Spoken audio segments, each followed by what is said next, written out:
AI in general, good or bad for humanity? In moderation, but like take it to the nth degree, it's scary stuff. I mean, there are scary places this stuff goes. You know, we may look back at this last couple of weeks as being a seminal time in how this stuff is done.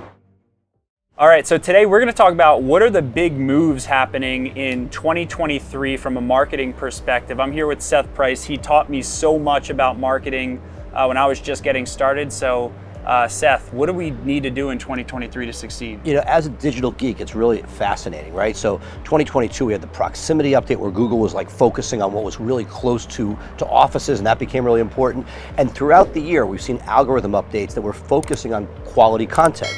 The irony is that all of a sudden, the world has exploded in the last few days over ChatGPT. And the idea of what is content, you know, is it going to be something that's created by a third party?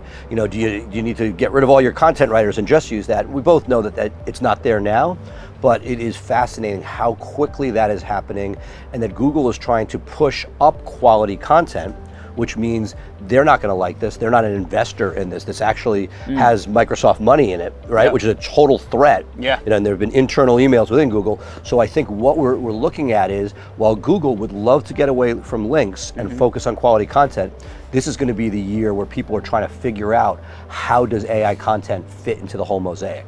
Interesting. So when you say Microsoft talking about how they're doubling down on this, I heard this morning actually, Satya Nadella talking about 10 billion more they want to invest in it. How do you see ChatGPT becoming functional from a search perspective? Are they going to introduce it into Bing and make it like a... I mean, short term, it looks like it's going to be integrated into Word.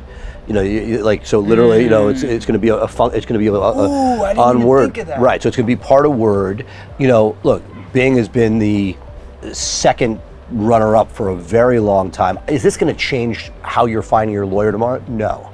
But it is, and based on CBS Sunday Morning and David Post's discussing of it, like, they've already seen the next version. First version was just 2021 data. And so I'm excited to see like that next version.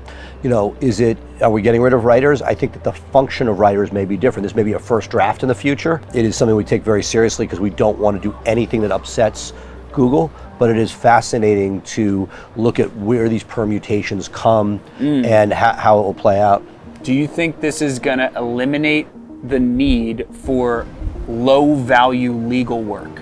From a legal production point of view? So I need a will drafted, and some website facilitates the right questions in the right order, and boom. I think that's already there. The question, the elegance, what it doesn't have currently is that understanding. I mean, AI doesn't think, it takes in this data from other places. If you were able to get to the point on a will where you could have all the different permutations of two kids that might not be getting along, that you want to make sure you're protecting that any disagreement in the future. There's so many things that that a lawyer delivers using their brain power. The question is, you know, when you're looking at what's out there now in the marketplace at the lower dollar, you know, it's definitely a powerful technology that is going to certainly make that an option. How fast, unclear, but you know, we may look back at this last couple of weeks as being a seminal time in how this stuff is done. AI in general, good or bad for humanity? It's a much bigger question. Like most things, like my grandparents always say, in moderation, but like take it to the nth degree, it's scary stuff. I mean, there are scary places this stuff goes. Yeah. Not just in our little pissant marketing world. Considering the U.S. economy and where our people are. You know, when you see entire segments where jobs will be different. Not saying that can be a job, there's still going to be somebody who has to manipulate the AI content, but it's just, as that gets better, it's certainly going to be different skill sets like we've seen in every other industry where what is needed transforms over time. This feels like one of those Uber taxi cab moments, just not quite sure which direction it'll go. Yeah. It's interesting when you look at, what's the photo thing? DALL-E, you hear about that? DALL-E is, I think, also OpenAI. And in DALL-E, you can basically use the ChatGPT function in an image basis. So you can ask questions like, you know, paint me a Mona Lisa looking person sitting in front of a bay on a cloudy day with rain and a boat in the left corner. And boom, it gets you the image.